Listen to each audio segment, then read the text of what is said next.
Good morning, friends.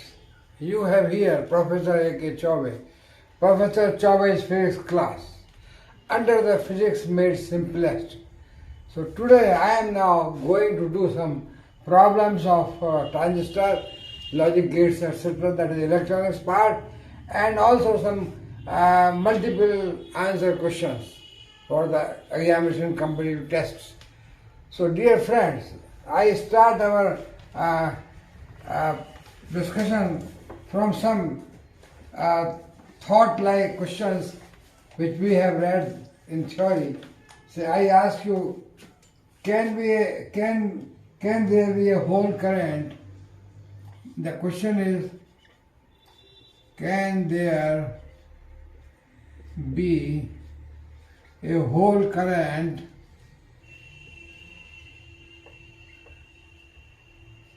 Can there be a whole current in the connecting wires of a diode circuit? In the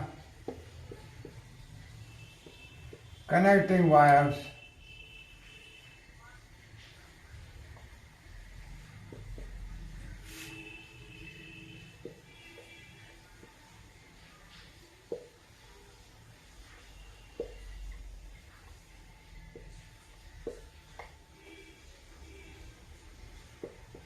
So this is the short answer type question. I ask you, can there be a whole current in the connecting wires of a diode circuit? You have read in the P material and material that in the P material, majority current carriers are holes and minority current carriers are electrons. In the N-type material, that is donor material, large number of free electrons are there, so majority current carriers are electron and minority current carriers are holes. Now I ask you, diode is a p-n junction. So in the p-n junction diode, in the connecting wires, we say the whole current flowing, electrons flowing. So what the physics conceptual question, that can there be a whole current? So think or explain this one or two lines. What problem, why not, or why yes? If the answer is yes, then you explain how. If the answer is no, you explain why. Well, can there be a whole current in the connecting wires? You remember that current flow is the flow of charge, that is the electron. Hole is an imaginary particle, that is the deficiency of electron. Wherever there is absence, electron is absent, and there is one electron needed, that called hole. So hole is a theoretical concept, means less number of electrons. That is termed as the positive particle. It is the imaginary theoretical particle. So current is always flow due to the electron giving charge to the nearby electron and then going and like that. Then finally they are neutralized in the battery, say positive terminal.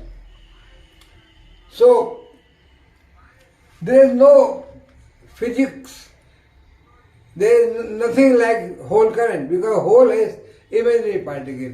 Whenever current flow, holes in the say P material, large holes are there, so hole move from say this side, means electron coming to this side. So it is actually electron current, electron flowing opposite to the hole. So holes are moving to the electrons are jumping, so holes are moving this side. So conceptual is that holes are moving to this side. Actually electrons are moving. So in the wire, the current is flow in the junction diode or any circuit, that is the flow of electron. Holes are not flowing.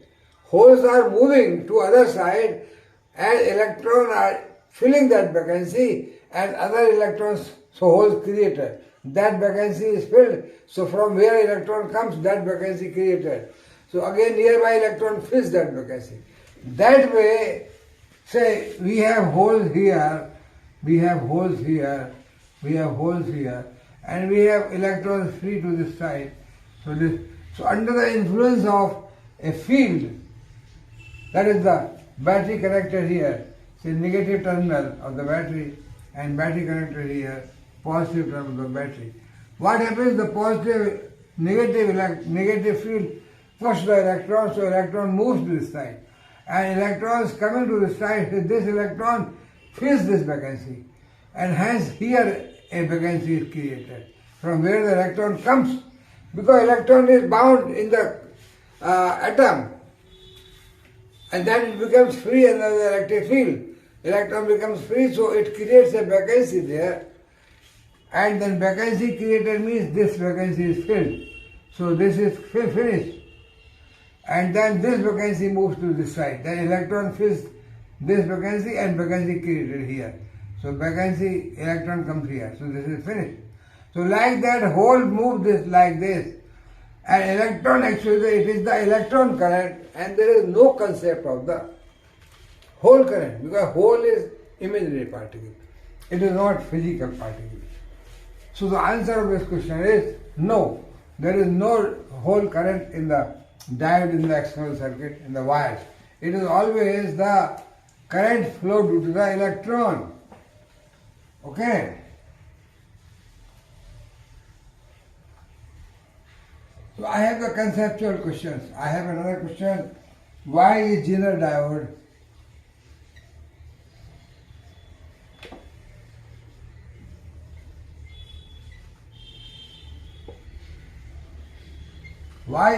diode always reverse connected?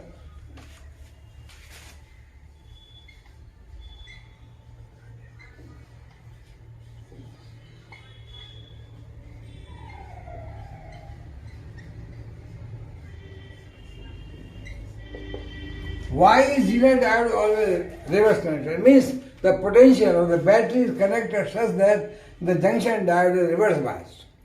Why it is that? Why not forward biased? You think the answer and then explain. I will explain you now. Why is Zener? You see, Zener diode, Zener action is the action of diode under reverse bias. Under the forward bias, large current is flowing in the circuit. In the reverse bias, microampere current is flowing almost negligible because it is high resistance, reverse bias, negative. So it is the current is due to the minority carrier, means holes, and holes are very small in number. And large number of say negatons, electrons are free there for conduction. So majority current carriers are electrons. Reverse bias, there are some electrons which are free and they move. When they move, the current is, because electrons are in minority in the p material, so electrons flow of the current is very, very small. But Zener diode, I told you while discussing that, Zener diode is the voltage here, negative voltage here, positive, that this side is the characteristic here. This is a constant current, and then here, this is the current I, this is the current I, this is the microampere, this is the milliampere, this is the forward bias, this is the reverse bias. In the reverse bias, current is almost constant, few microampere, 1 microampere, 2 microampere, and then suddenly here, the current becomes very high. So this region, this is the real action. So Zener action is the Zener diode, nothing. It is the junction diode bias in the reverse. So reverse, it is the definition of Zener diode. Because in the reverse biasing, very high negative voltage, the junction breaks. Junction breaks means large number of electrons becomes free due to the where it was minority in the minority current carriers junction. So the current becomes, because large number of electrons are produced by the potentials. Potential is so high that the junction breaks. It means large number of free electrons are there and the conduction of current is now due to the majority current carrier. It was due to minority current carrier. It is majority current carrier, so milliampere. Here the current becomes very large. So this region where the voltage is here is called breakdown. Breakdown means diode junction is breaking of the junction diode because voltage is so high that junction breaks. means where P and there is no boundary now, and large number of electrons flow. So that becomes that is at constant voltage, where the voltage is so much high that it breaks, and hence zener is always, it is the definition that in the forward bias it will not be zener, it will be PN junction diode. So zener diode is a constant voltage device. Across the zener the voltage is constant, and it is defined under the reverse bias. The diode becomes at the breakdown voltage zener diode. That is the, by definition, zener is a diode under the reverse bias. Okay. Now I again ask the same question. What is the difference in ordinary diode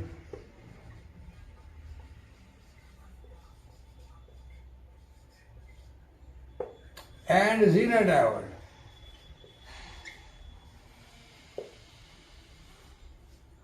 So what is the difference in the ordinary diode and zener diode? I explained to you, and now you can see.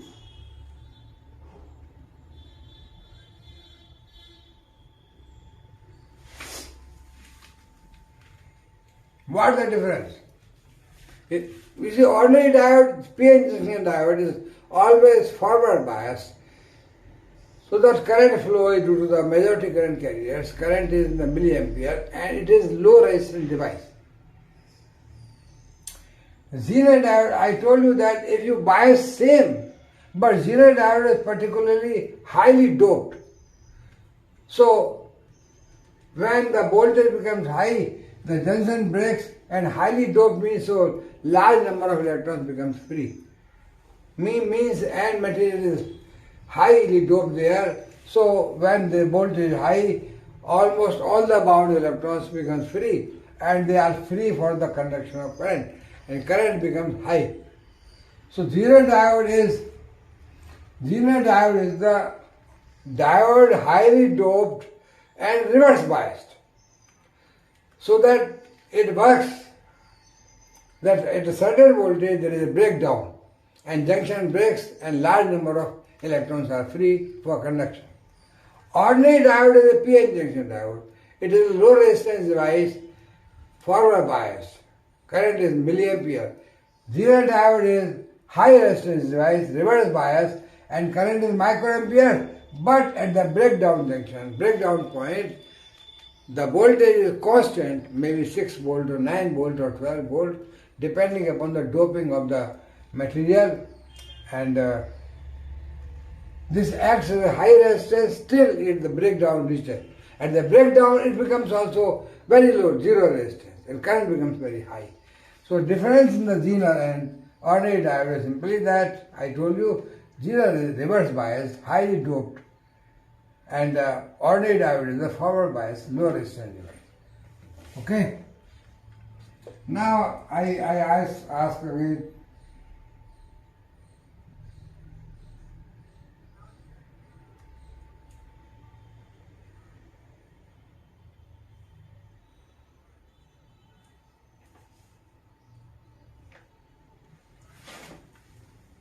Okay, the question is,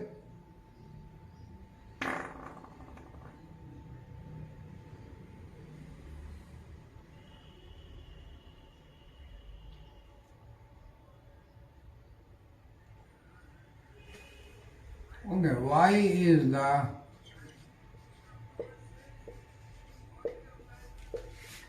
frequency of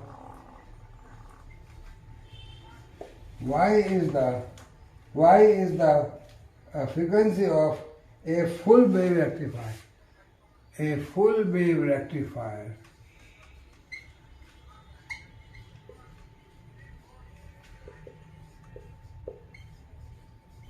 why the frequency of a full wave rectifier twice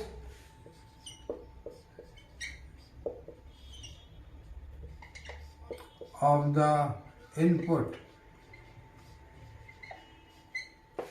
frequency.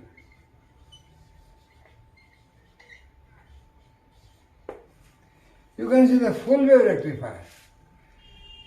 We have say half wave rectifier. Half wave, what happens? Positive of this gives output. Say positive, this is the output. This is the input. And negative of this has negative biasing, so nothing is there. Then again positive gives output, so here they are again positive. And for negative part, again nothing is there. And then again positive part, conduction there. So, why is the frequency of full wave rectifier?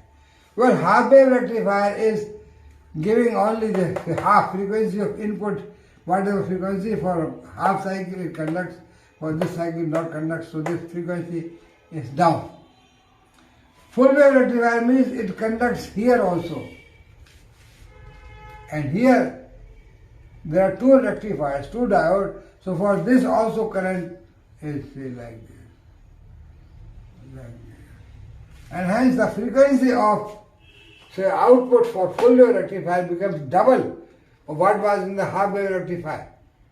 Because half wave rectifier only one half of the cycle is positive or negative or conducting. But full wave rectifier, this also giving you output same, because the other diode, there are two diodes. For one diode it is forward bias at that time, other diode reverse bias. But for the half negative cycle, the other diode becomes forward bias and first diode becomes reverse bias. So this conducts from one diode, this conducts from the second diode, like that. So full wave rectifier frequency is double because it is giving output for the whole frequency, while half wave rectifier it was giving only half of positive portion. So that is the frequency of full wave rectifier is double.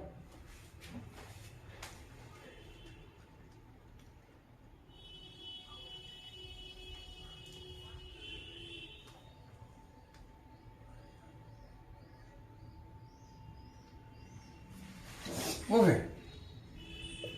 What is the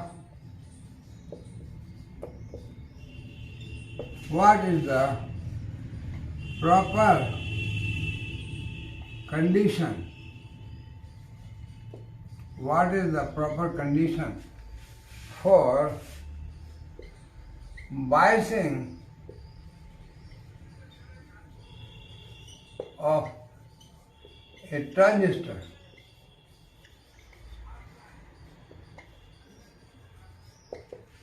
Well, how the transistor is biased? I have explained while discussing theory, the rule of the transistor biasing. The question is asking, what is the proper condition? Well, proper condition is, remember that emitter-based circuit or base emitter circuit is always forward biased. NPN, PNP transistor, just we have to change the battery connection, but it must be forward biased, so that electrons move forward by the force potential. If it is NPN material N, then it should be negative. So negative will give a forward push. If it is PNP holes, then it should be positive. So positive will give a push to the holes. So that the condition is that the emitter-based circuit is in principle always forward biased. So the conduction of current starts. If the emitter-based circuit reverse bias, current will not flow. Transistor will not function. That is why when students doing the laboratory experiment in the class, they connect the battery opposite and they come to teacher, sir, no current flowing, just see what happens. So if you are not attentive to see the battery terminals, teacher also sometimes goes there and see that what problem, you change the transistor. Transistor may be defective. But transistor is not effective. Your battery connections are reverse. So the condition is that emitter-based circuit is forward bias, and to decrease the current, to control the current, base or collector-based circuit is reverse bias, so that it can control. If you have forward bias, current will further increase. large current. So to control the current coming from the emitter, to have your control, you have to reverse bias the collector so that it can control the current, decrease or increase. So, because the reverse bias, if it is forward bias, it becomes zero resistance. So, very high current will flow. So, collector-based circuit is always reverse bias. So, this is the principle of biasing, proper condition for biasing a transistor circuit, whether it may be NPN or it may be PNP. Only the difference is that battery terminals are changed in the NPN and PNP, nothing different. So these are the questions, and say I can have some other questions also.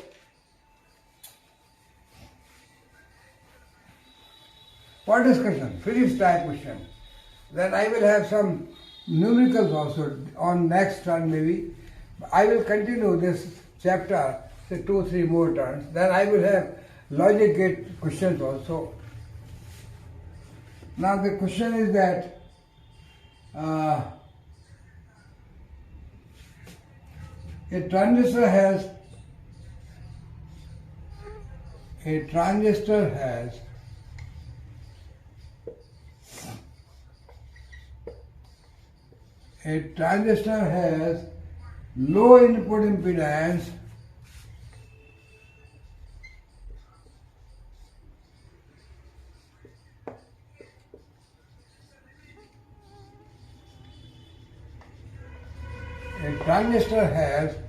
low input impedance and high output impedance.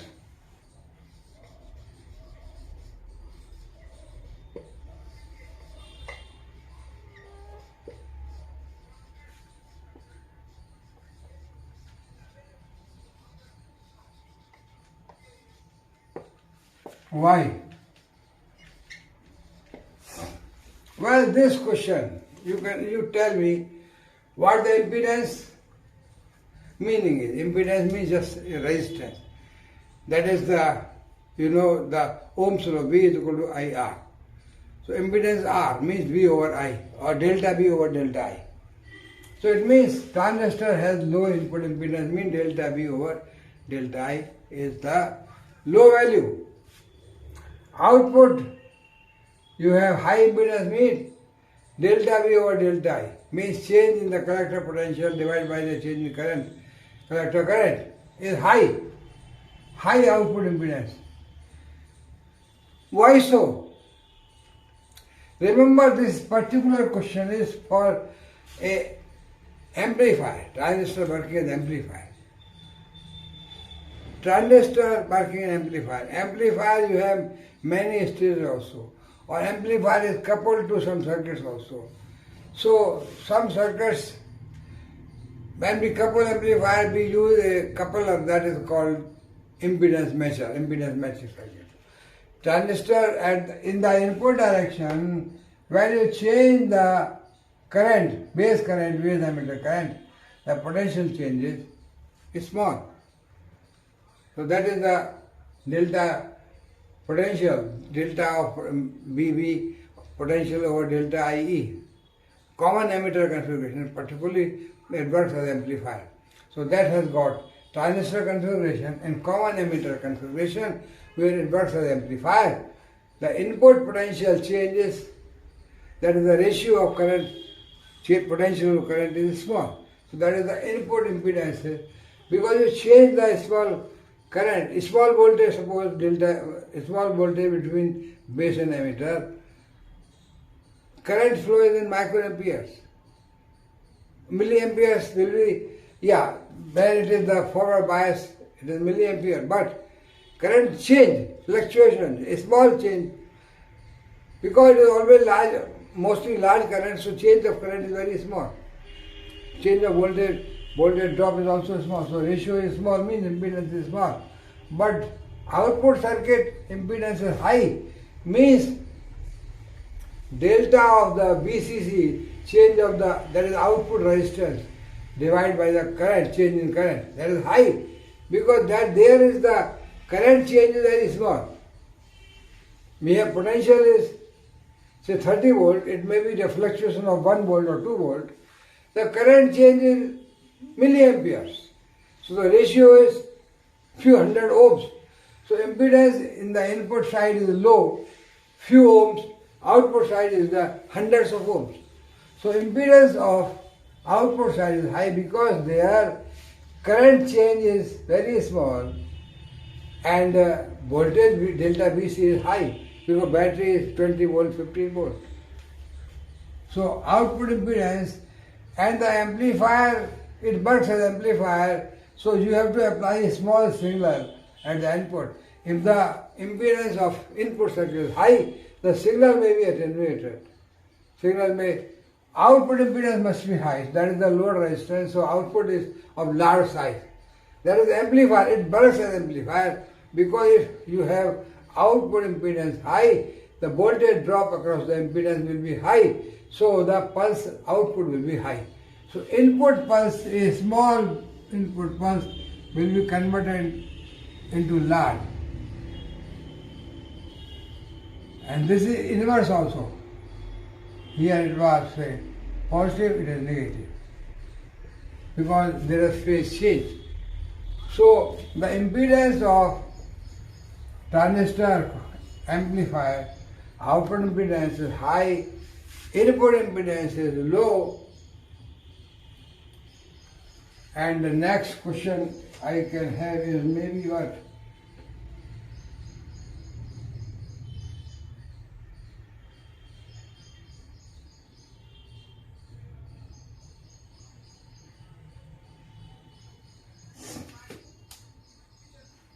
What causes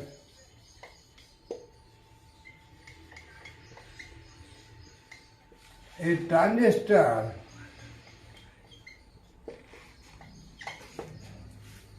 to be damaged?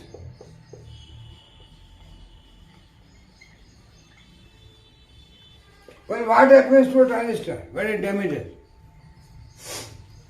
We say, oh, transistor is not working, it is damaged. So actually what happens? Well, what causes a transistor to be damaged? Well, overheating. Large current flowing, transistor overheating. The junction breakdown of the depletion layer and heating, maybe excess heating, change the material quality also. That is burning of material by the large current. So the causes of transistor damage is heating, high current flow, burning the material changes, it becomes a oxide, some oxide by the burning, high temperature.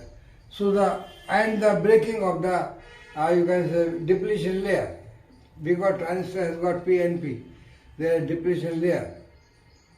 So this is the damage of the transistor by the excessive heating.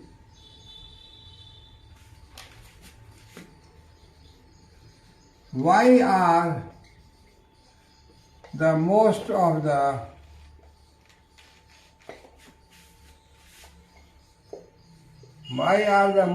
transistor NPN and not PNP? This is the important question physics wise, that why most of the transistors are NPN.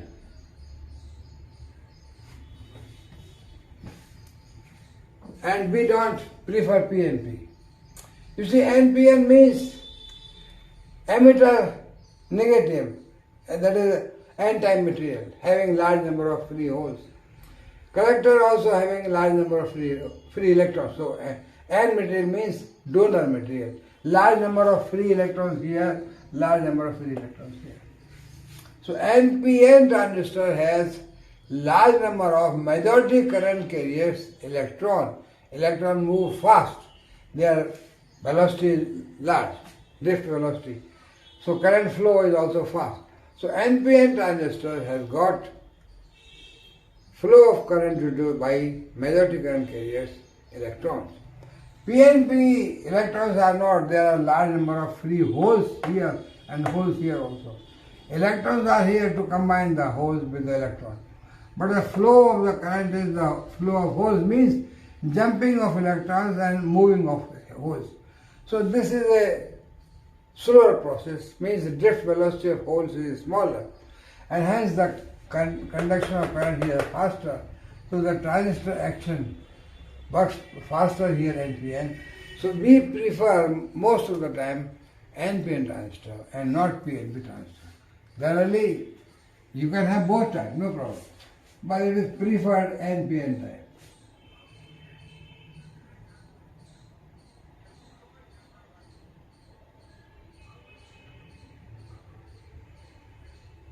Okay. Now what I should ask you?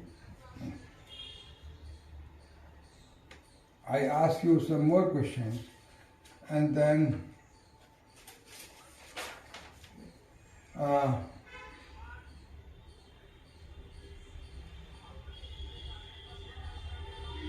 question is most of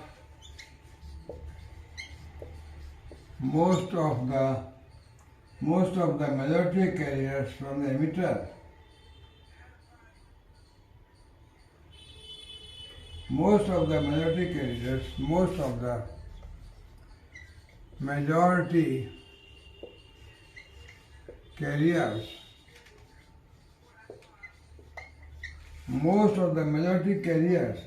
from the emitter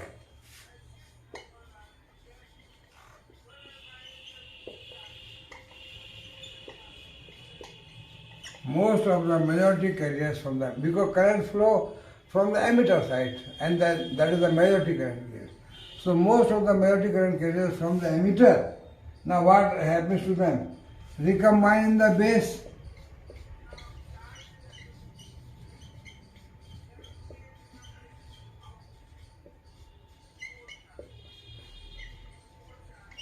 Or number 2, recombine in the emitter.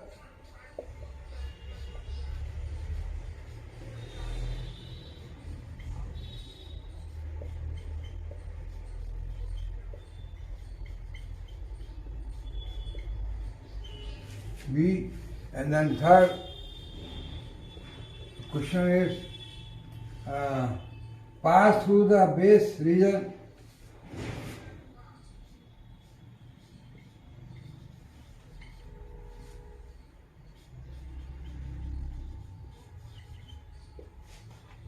Pass through the base region.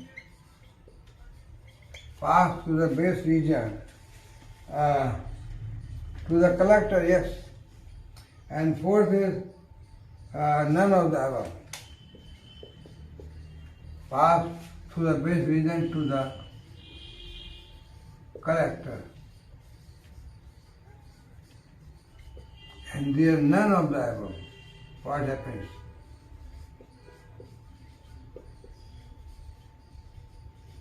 What is the answer? Most of the majority carriers. Majority carriers is starting from the emitter. Now what happens? Most of the majority carriers from the emitter recombine in the base. What's the answer? Recombine in the base or recombine in the emitter. Where they are coming from emitter.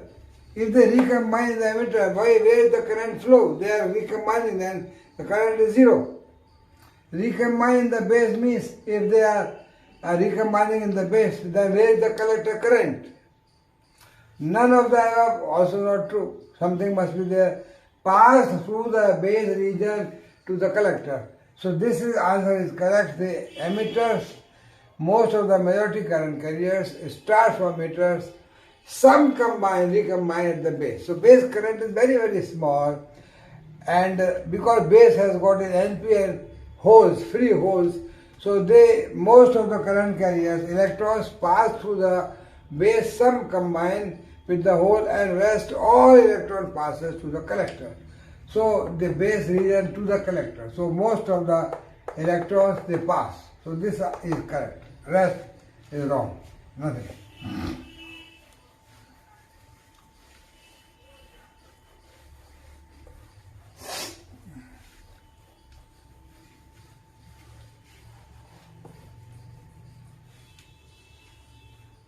Now what we have, so we may have some more questions also.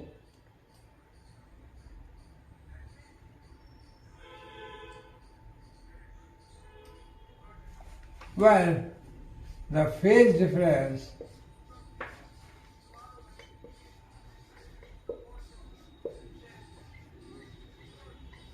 in common emitter amplifier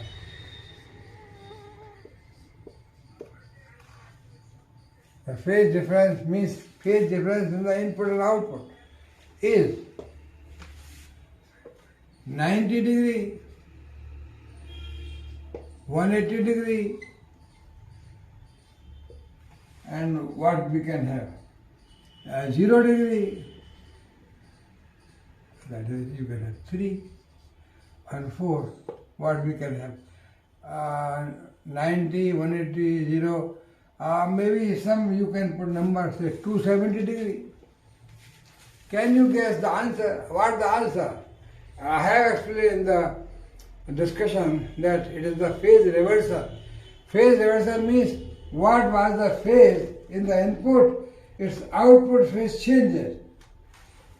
Means if it is positive here, it becomes negative. Just opposite means whatever here is opposite means. So it is 180 degree phase. Opposite means 180 degree. 90 means from here to here. Phase is from here, it becomes here. So opposite means it starts here.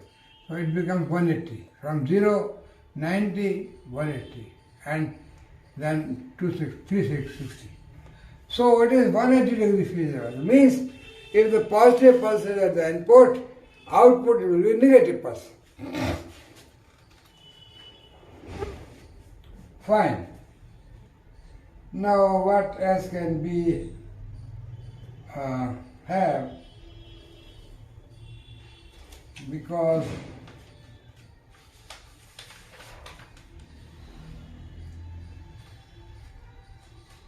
we put some questions to you and then you solve some questions or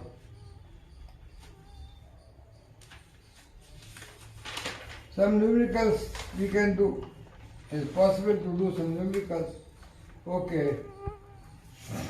So I write a numerical. What is that numerical? Say in a common base amplifier,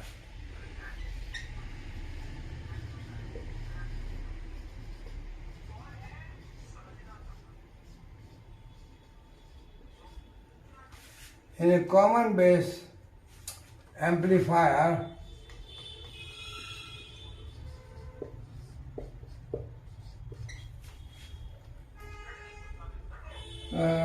if collector base voltage is changed,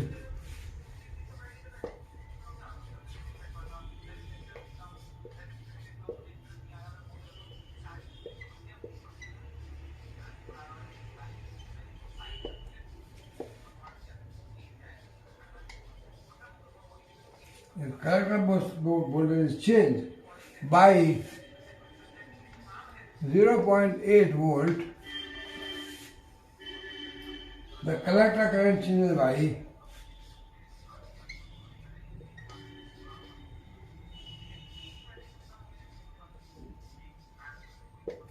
the collector current changes by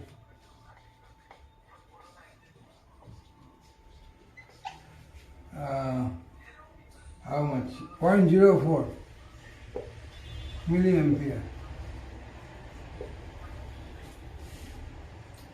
Find the output resistance.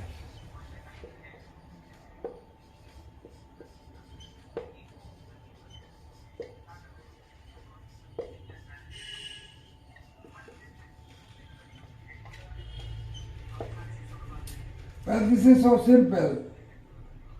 Nothing so difficult here.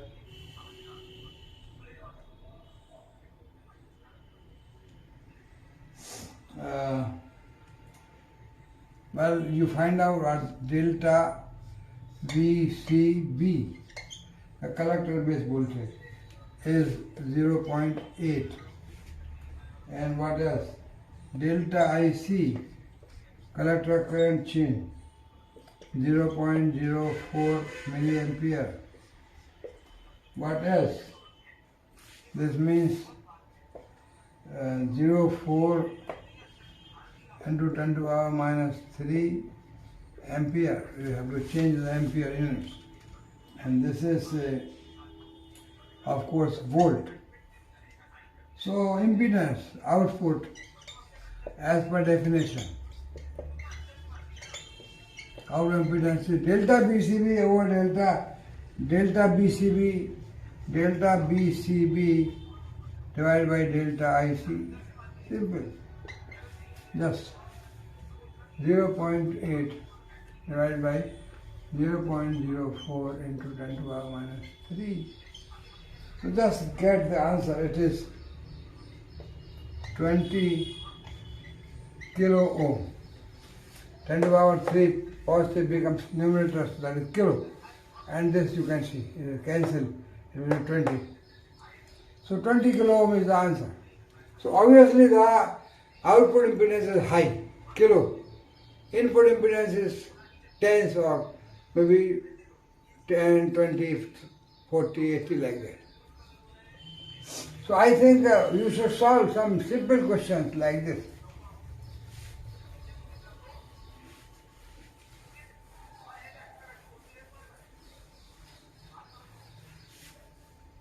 What else we can do? Okay. What else? Some more questions, if also possible similar type.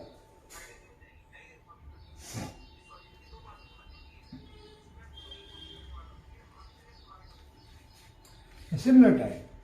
A common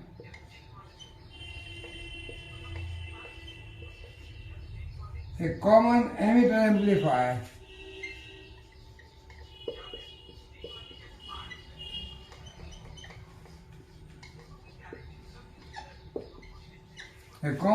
amplifier has an input resistance of 0.5 kilo ohm. A common emitter amplifier has an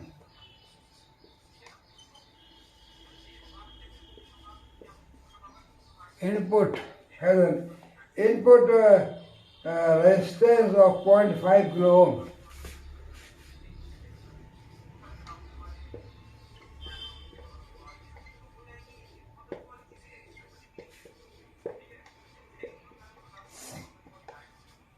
Zero 0.5 kilo ohm. Okay, and output resistance of 45 kilo ohm.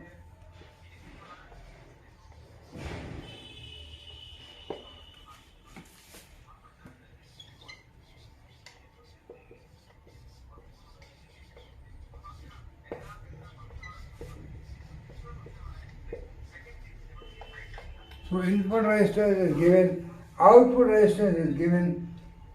If beta is 65, beta you know transistor parameter. If beta is 65, find the voltage gain and power gain. Find the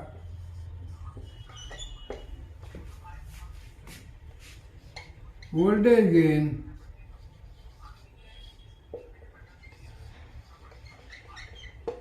and power gain.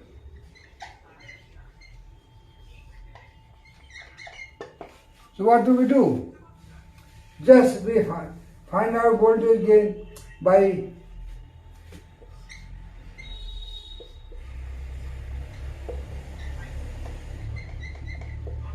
output upon input. So what the output upon input is? Just you find out output IC into R input, that is collector current, that is a IC into R output, because it is the out resistance, divided by what the input current is IB into R input out. So just you can find out. So that is IC over IB. You know by definition. IC over IB is beta. So this means gain, voltage gain is beta into R out over R in. So that you can find out because they give here beta 65. So this is the beta. So this is 65 into R out over R in. R out is 45 kilo ohms and R in is 0.5 kilo ohm. Just you calculate this. This will be 5850. So gain is very high.